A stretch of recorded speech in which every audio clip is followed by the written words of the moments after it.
आप रिया चक्रवर्ती, सुशांत सिंह राजपूत की कहानियां दिखा दिखा के लोगों को कितना भटकाएंगे, कितना बेवकूफ़ बनाएंगे।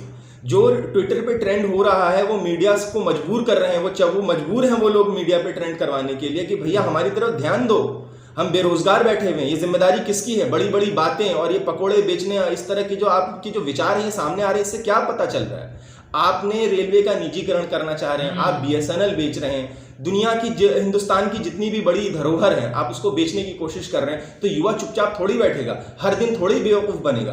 वो घर पे बैठा हुआ है, वो तैयारी कर रहा है, वो अपने ज्वाइनिंग लेटर का इंतजार कर रहा है। आपको पता होना चाहिए कि रेलवे में हर साल कितनी बड़ी वैकेंसी आती है और उसके कितने सालों से 2-2, 3-3 साल से इम्तिहान देके बैठे हुए हैं घर पे। तो वो कब तक समर्थक करते रहेंगे, कब तक वो आपको सिर्फ मंदिर के नाम पर आपको वोट देते रहेंगे। जो हमारे प्रधानमंत्री जी हैं, ये इनका सबसे बड़ा तुर्क का इक्का है कि जहां कुछ भी हो अपने आप को सबसे बड़ा गरीब दिखाना।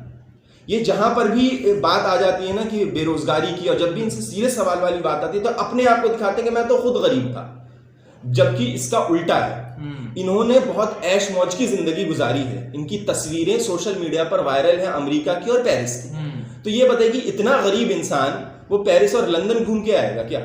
तो ये एक नंबर का झूठ है जो प्रधानमंत्री जी इस्तेमाल करते हैं। अपने आप को विक्टिमाइज दिखाते हैं कि मैं तो बहुत गरीब था, और अगर ये गरीब थे तो आज ये प्रधानमंत्री बने, तो इसका मतलब ये है कि उनको तो दो लोगों का दुख समझ में आना चाहिए। उनको नौजवानों की बेरोजगारी की परवाह होनी चाहिए कि वो बेरोजगार बैठे हुए हैं घरों पर।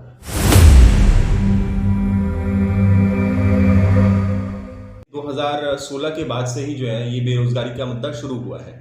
लेकिन क्या कहते हैं, जो भरोसा था लोगों का सरकार पर, उस वक्त एक भरोसा था, और ये धीरे धीरे भरोसा इन्होंने आश्वासन दिए और बड़ी बड़ी लंबी लंबी चौड़ी बातें की, और उसके बाद आज ये हाल हो गया है कि वो छात्र, वो विद्यार्थी, वो नौकरी एस्पायरेंट्स जो कल तक उनका जय जयकार करते थे, आज वो मजबूर हैं सड़कों पर आकर थाली और ताली बजाने के लिए। कल तक वो थाली और ताली जो उनके समर्थन के लिए बजा रहे थे, आज वो उनके विरोध प्रदर्शन के लिए जो है इस्तेमाल कर रहे हैं। तो ये अपने आप में सबसे बड़ा सवाल ये है कि आखिर वो समर्थक जो आज विरोध में क्यों सड़कों पर उतरे हुए हैं, ये सोचने वाली बात है। अर्थव्यवस्था की जहां तक आपने बात की कि वो नेगेटिव में जा चुकी है, तो यहां पर सोचने वाली बात यह है कि इस पर काम हुआ कब, इस सरकार ने इसके बारे में सोचा कब कि हमें इस पर काम करना है।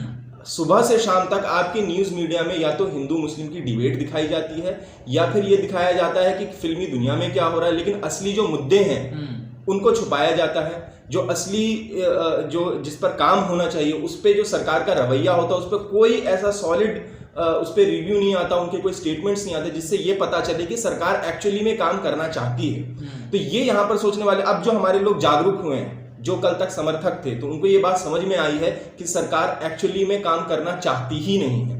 लोगों ने ट्विटर पे एसएससी और रेलवे के जो जॉब एस्पायरेंट्स थे, उन्होंने ट्रेंड करवा करवा के पीयूष गोयल से सिर्फ अभी डेट फाइनल करवाई। आप ये सोचिए कि 2018 के जिन्होंने एग्जाम दिया था रेलवे का, उनके अभी तक ज्वाइनिंग लेटर्स नहीं है। पहले सबसे तो इनका फर्स्ट मोटिव ये है कि इससे निजीकरण हो, जिससे जितने भी बड़े बड़े उद्योगपति हैं, जिनके हाथ में देश की सबसे बड़ी अर्थव्यवस्था की पूरी रूट है, उनको ये उससे क्या कहते हैं फायदा पहुंचाना चाहते हैं। और दूसरा ये कि जितने भी इसमें सरकारी लोग हैं जिससे गरीबों को फायदा होता है, मिडिल क्लास को फायदा होता है, वो फायदा मिलना बंद हो जाए। आपको पता होना चाहिए जब फासीवाद आता है, जब फाशिज्म आता है, तो उसमें ये लोग क्या करते हैं कि कैपिटलिस्ट को सपोर्ट करते हैं और गरीबों को गरीब रखते हैं, और उनको राष्ट्रवाद का और दूसरी जो आइडियोलॉजिकल चीजें होती हैं उसका एक मन घड़त, एक आर्टिफिशियल क्या कहते हैं ढोंग दिखा के उनको भटकाया जाता है। आखिर आप ये बताइए कि आप अमेरिका जाके बड़ी बड़ी बातें करते हैं कि भारत का एक बहुत बड़ा तबका जो है वो युवा है, और युवा जहां होता है वो देश प्रगति करता है। तो देश कैसे प्रगति करेगा जब आपने कहा कि हम 2 करोड़ नौकरियां देंगे।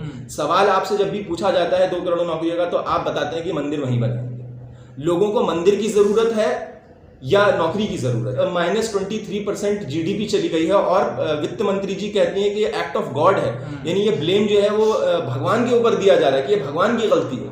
तो आप ये सोच सकते हैं ना कि ये कितनी बड़ी चीज को छुपाया जा रहा है, कितना बड़ा अपने ऊपर से जिम्मेदारी हटाई जा रही है। तो ये तो जनता को आप कब तक बेवकूफ बनाएंगे? हमेशा से ये रहा है डेमोक्रेसी में कि हमेशा सवाल सरकार से किया जाता है, लेकिन नरेंद्र मोदी जी ने अपनी एक टेफ्लॉन इमेज बनाई है जिसमें लोग उनसे सवाल नहीं कर सकते। तो वो क्या करते हैं कि वो अपनी जिम्मेदारी जनता पे थोप देते हैं कि भाई आत्मनिर्भर बनो, यानी अपना काम तुम खुद ही संभालो, खुद ही अपनी बेरोजगारी का समाधान ढूंढो, हम कुछ नहीं करने वाले। हम तो भाई तुम्हारे लिए जो है वो राष्ट्रवाद का गान गा रहे हैं, पूरी दुनिया में बड़ा बोलबाला कर रहे हैं, ये सब हमारे करने के काम नहीं है। तो जो भी अपनी जिम्मेदारी अपनी नहीं निभाते हैं तो वो क्या करते हैं, वो जनता पे डाल देते हैं। जनता को कहते हैं कि भाई सफाई सुथराई का काम तो आपका है, बेरोजगारी का काम तो आपका है, हम कितना करें। वो ये कह रहे हैं कि सरकार क्यों काम करे।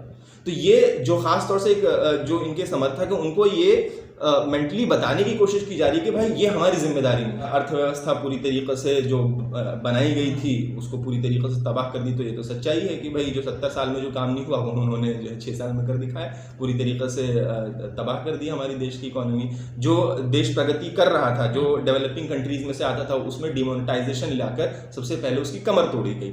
उसके बाद जीएसटी लाके जो मिडिल क्लास लोग थे उनकी कमर तोड़ी गई। और अब अनप्लैंड क्या कहते हैं ये मतलब हमारा जो लॉकडाउन हुआ उसमें उन्होंने एक जो लेबर क्लास थी, यानी ये वो कह सकते हैं जो डेली वेजर्स थे, उनको और किसानों को बहुत बड़ी तकलीफ पहुंची। कौन सी विदेश नीति इसमें मजबूत हुई है, ये क्या कहते हैं आप एनआरसी सीए की बात कर रहे हैं जिसमें जो है वो शरणार्थी लाने की बात कर रहे हैं, या पाकिस्तान और चाइना से जो हमेशा मुठभेड़ चलती रहती है उनकी बात कर रहे हैं, या फिर क्या कहते हैं ये रफाइल का जो घोटाला हुआ उसकी बात है। चाइना को तो घुटनों पे ले आया ना भारत। हाँ बिल्कुल, उन्होंने हमारे जवान मारे और हमने उनके जो है जितने भी ऐप्स थे इंडिया में वो सारे बैन कर दिए, तो उनको तो बहुत बड़ा प्रहार हुआ मेरे ख्याल से। तो ये सारी जो ढकोसले हैं ये सरकार देना हमें देना, जो जनता को देना बंद करे। आखिर वो समर्थक किसान जो कल तक जय जयकार करते थे आज वो सड़कों पर आने पर मजबूर है। मोदी जी हमेशा कहते थे कि हमें लाल लाल आंख दिखाने की ज़रूरत है, आज वहाँ पर जो है इनके पास और कोई सलाहियत नहीं है तो जो है एप्लीकेशन बंद कर रहे हैं। और क्योंकि ये मुद्दा इतना अहम है, इतना गर्म है कि चाइना जो है हमारी सरजमीन पे आके हमारे हिस्सा कब्जा कर चुका और इनके पास बताने के लिए कुछ नहीं है, तो मीडिया में सुशांत सिंह राजपूत, रिया चक्रवर्ती और कंगना रनावत जैसे लोगों को सामने दिखाकर अपनी ये जो सिर्फ अपनी जो इनका क्या कहते हैं एक एजेंडा है उसको वो दिखाना चाह रहे ताकि उधर सवाल न किए जा सके। और जो लाल लाल आंखें दिखाने वाली बात थी वो सवाल उन पे ना आ सके। क्योंकि देखिए योगी जी के पास जो है ना उनको खिलाने के लिए, उनके जो अपने कर्मचारी हैं उनको खिलाने के लिए उनके पास पैसे नहीं। पहली चीज़। दूसरी चीज़ ये कि वो है एक क्रिमिनल मेंटालिटी के, तो उनको वैसे लोग चाहिए जो उनका काम कर सकें, जो उनका जो गुंडा राज है उसको वो चला सकें। तो जाहिर सी बात है वो उन बुजुर्गों को क्यों रखना चाहेंगे जो फ्री में पैसा ले रहे हैं, उनका काम भी नहीं कर रहा है। एक से एक ढकोसला है सरकार का कि भाई हम रिटायरमेंट करके युवाओं को रखना चाहते हैं। भाई उत्तर प्रदेश में युवा जो है ना अपने घर पे बैठा हुआ है। मेरे जान पहचान में मेरे अपने दोस्त और मेरे साथी हैं जो 2 साल से इम्तिहान की तैयारी कर रहे थे और फिर इम्तिहान देने के बाद वो इस इंतजार में बैठे हैं कि रिजल्ट आएगा। जिनका रिजल्ट आ गया वो इस इंतजार में बैठे हैं कि वो तो भर्ती करनी होती तो वो कब की कर चुके होते। ये सब बेकार की बातें हैं, सिर्फ दिखावा है, लोगों को गुमराह करने का जो है एक तरीका है। ये भी एक निजीकरण का एक फर्स्ट स्टेप है, क्योंकि जैसा कि मैंने शुरू में कहा था कि जो प्राइवेटाइजेशन होता है तो उससे फायदा जो होता है वो बड़े बड़े उद्योगपतियों को होता है, और जो मिडिल क्लास और जो जिनको वो सरकारी नौकरियां मिलती हैं वो नहीं मिला करेंगी।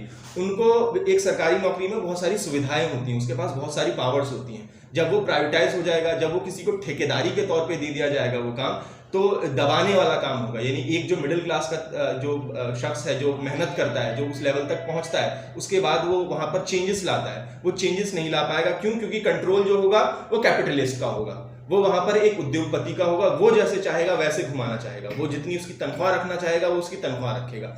उसको सिर्फ वो उतनी ही तनख्वाह देगा जिसमें वो खा पी सके, ताकि वो अपनी आवाज ना बुलंद कर सके।